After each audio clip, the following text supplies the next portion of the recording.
Yudhyasva, fight. Fight doesn't mean fight among ourselves. Fight challenges of life. Act. Surrendering all actions to me. Focusing thoughts on the self without expectation, minus or frenzy. If you apply this principle in your life, just this one verse of the Bhagavad Gita, that's enough. You don't need anything else. So what is he saying? He's saying that you can reach perfection in action, you can perform perfect action by doing two basic things. One is generate energy within your system, and this energy that you've generated, avoid its dissipation in unproductive channels. And if you do these two, you're well on your way to success. So how do you generate energy? Number one, the intellect must be focused on the ideal. When he says, focus thoughts on the self, self means the state of self-realization, that's the highest ideal. If that doesn't inspire you, tone it down to a level which inspires you. But that ideal has to be something beyond your selfish, self-centered interests. Focus on the ideal. Any person who has achieved success in life has had this ability to focus. Focus means, once you have an ideal, it doesn't mean you have to be a workaholic. What you have to do is ensure that all your actions are unidirectional towards the ideal. If the mind wants to perform an action that takes away from your goal, then you must have the courage, the strength to say no to it and focus on the ideal. That's all. So that's not frustrating. But if you want to do something which does not take away from the goal, that doesn't hamper your progress towards the goal, by all means do it. By all means enjoy yourself. With the mind, surrender to the ideal. This aspect is totally neglected in life in general. Surrender to the ideal means you must feel for the ideal. There must be a loyalty to the ideal. You must feel passionately for that ideal. Surrender. This concept of Tera, Tere, Arpan. When there is a conflict between my interests and the interests of the organization, when there is a conflict between my interests and the interests of the nation, I should be able to say, no, nation comes first. That is surrender. And the higher the ideal, the higher the goal to which you surrender, the greater is the power. When Mahatma Gandhi went to South Africa to represent a client and he was in the legal practice, he was thrown out of a compartment in spite of having a valid first-class ticket. When the same gentleman surrendered to the cause of the nation, he became instrumental in throwing that very power out of the whole nation. This is the power that's surrendering. You've heard of Akbar. Akbar had an outstanding musician called Tansen in his court. And Akbar adored Tansen. But one day he asked him, he says, you're so good, what must be your guru like? Will you take me? So Tansen said, you want to listen to my guru, he won't come here. Forget it. So Akbar was humble. He said, doesn't matter, I'll go to where your guru is. So both of them trudged along and they heard his guru Swami Haridas sing the most exquisite music. And he was thoroughly captivated by it. When he went back to court, he asked Tansen, Tansen, you're brilliant, but your guru has a distinct edge over you. What's the difference? He said, very simple, Maharaj. I sing for you, he sings for God. That's the difference. So that's surrender. The higher the goal to which you surrender, the greater is the power that you have. The greater is the perfection. And the third, with the body, act dynamically. Don't be a couch potato. There are people who profess fancy ideals, people who say, I'm surrendered to the ideal, but then what are you doing about it? Nothing. There must be incessant work. Swami Ramatirtha, when he was lecturing in America, was asked for the definition of rest. And he said, intense work is rest. But you and I practice, intense rest is work. The more you work, actually physically, the more you exercise your body, the greater the energy that is generated. Those of you who have experienced this, on days when you go for a walk and you're active, you're full of beans, you're energetic. On days when you're lolling around in bed, even getting out of bed, you feel tired. So, 3 things which make you generate energy. Number 1, intellect must focus on the ideal. Number 2, the mind must surrender to the goal. Number 3, the body must act dynamically. This generates energy. And this energy that has been generated, you avoid its dissipation, you prevent it from meandering into wasteful avenues. And what are these wasteful avenues? Worry over the past, worry over what I did or what I did not do, anxiety for the future, and excitement in the present. These 3 sap you of energy. You want an example of that? As Rahul Dravid getting out at 99 in Karachi, is it? Until, you see, as long as you're focused, you play beautifully, you act beautifully, magnificent actions come out of you. The moment the thought shifts from the present to past, I committed this mistake last time, I hope I don't commit the same mistake again, you're out. And anxiety for the fruit. Will I get it? Will I not get it? A student who's fully prepared for an exam goes into the exam hall, and then when the exam paper comes to him, he looks at it and his mind goes into a spin. He says, last time in the prelims, I missed out 20 marks because of this. Then future, anxiety. Will I get enough to clear the medical or engineering admissions? And excitement in the present. As a result of all these 3, he doesn't even read the question paper properly. Answers are not proper, and sometimes he even fails. I remember when I was in college, there was a girl who was brilliant in maths. And all of us used to take informal tuitions from her. When we had a problem, we would go to her for help. When the final exam came, we all had got through with flying colors. She failed.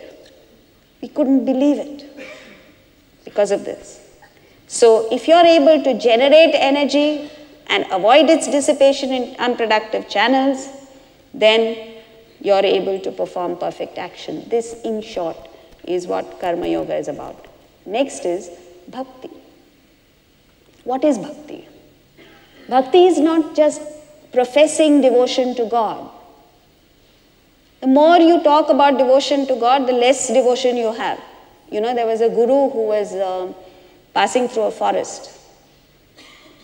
And he had never seen an elephant before. So he asked his disciples, the local people there, said, can you take me to an elephant? I want to see an elephant. So the disciples told him, Maharaj, don't do that. It's very dangerous. It's risky going and seeing wild elephants.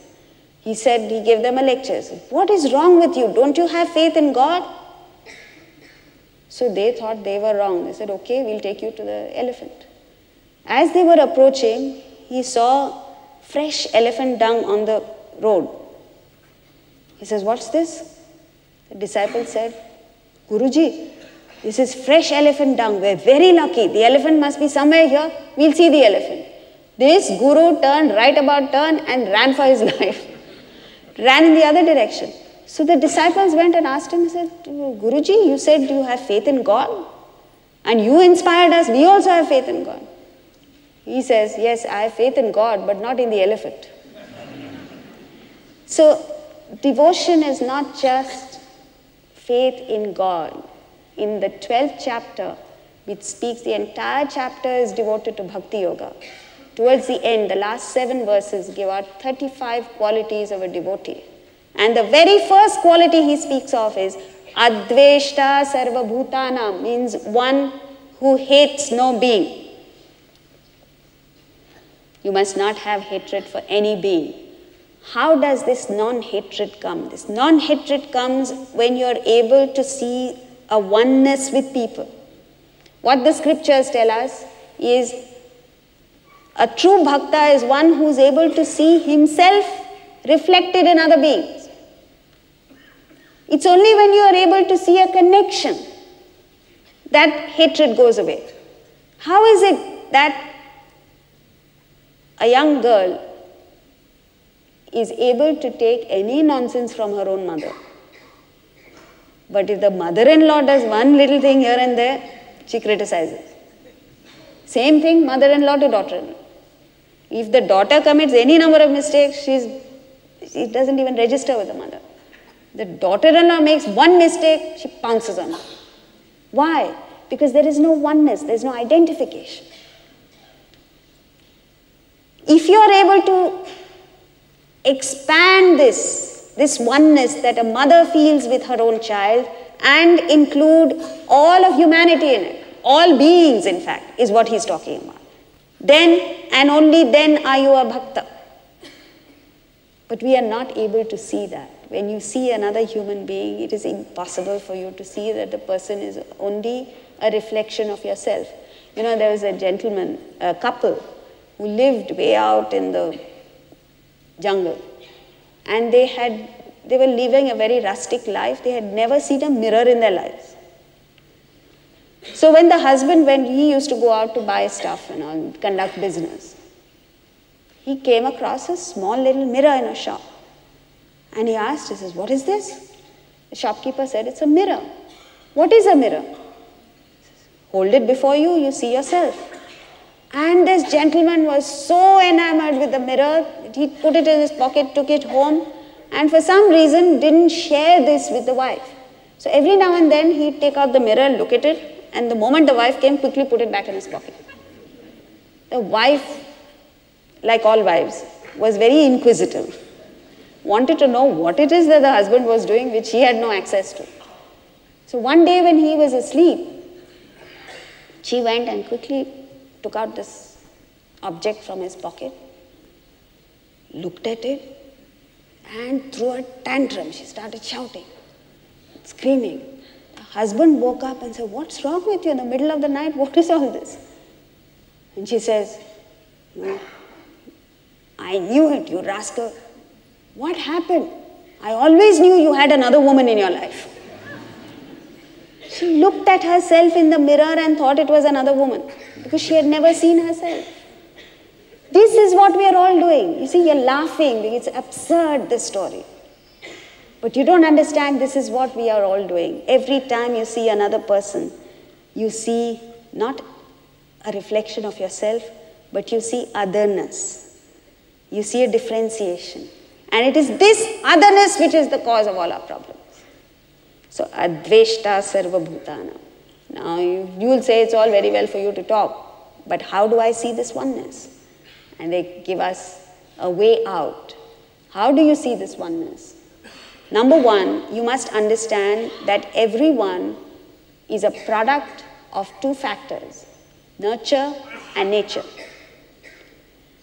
When you look at another person and feel that the person is unrefined, crude, selfish, etc., it's not because essentially he is so. It's because he hasn't had the training or the good fortune of being exposed to values that you've had.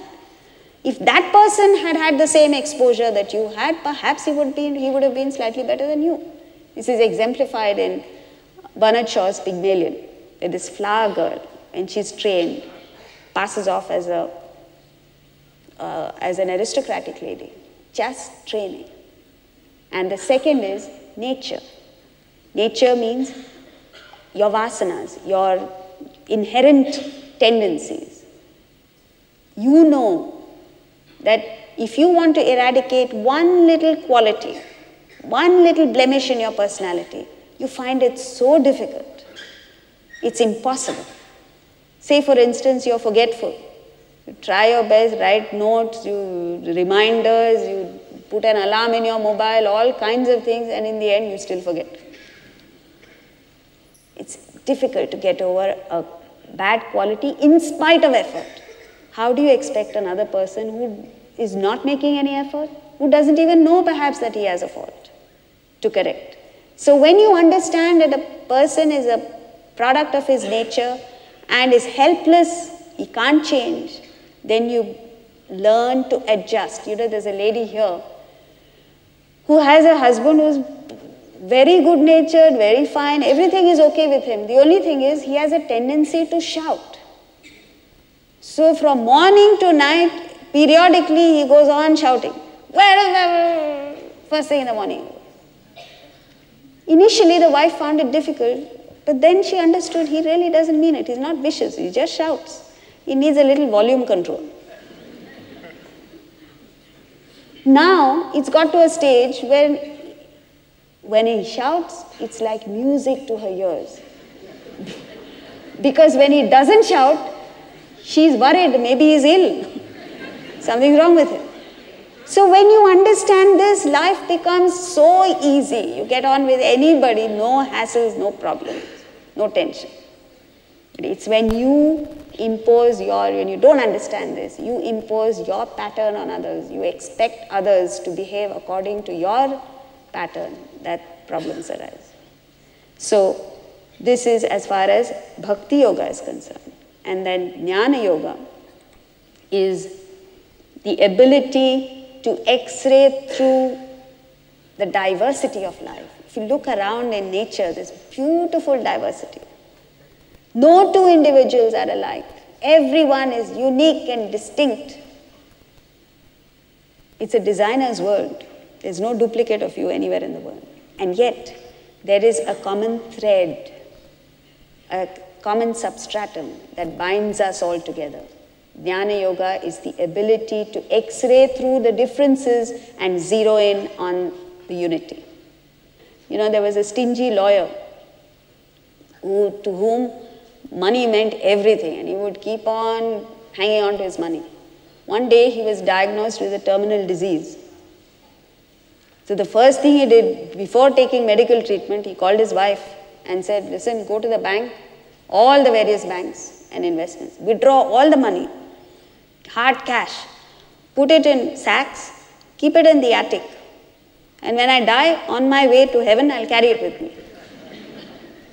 So the wife was by then so frustrated with him, she did everything that he said. And he died. 6 months after his death, she forgot all about the money. 6 months after he died, she went up to the attic to clean. She was looking for something, and she found these sacks of money there. She said, what a fool he was. He should have asked me to keep it in the basement. He could have picked it up on the way. So, this permanent, to understand that even this will pass away. Everything that happens in life, the most exciting, the happiest moments of your life, enjoy them, but understand they will pass. The most sorrowful experiences of your life, suffer them, but understand they will pass. Everything passes. There is something in you, this core, the spirit, Atman in you, this sense of I. The I never leaves you. And the more you're able to distinguish between this, when you understand there's something in you, this I-ness, which is permanent,